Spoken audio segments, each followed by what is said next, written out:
Are you having trouble removing your Bitmoji from Snapchat? In this video, I will show you step by step how to quickly and easily remove your Bitmoji profile picture. I'll walk you through the entire process, from opening up the app to locating your profile settings to deleting the Bitmoji.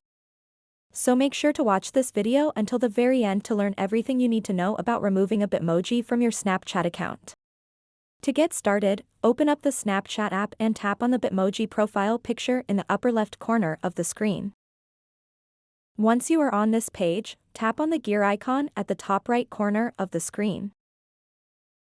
After that, tap on Bitmoji. So in order to remove your Snapchat Bitmoji, simply tap where it says, "Remove my Bitmoji," and then tap Remove. And now you have successfully removed your Snapchat Bitmoji. And now, if you go back, you'll see that there is no Bitmoji icon associated with your account. So that wraps up this tutorial.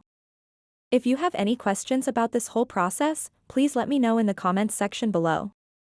And if this video helped you out, please give it a big thumbs up and subscribe to this channel for more tutorial videos like this one. Thank you so much for watching and have a good day.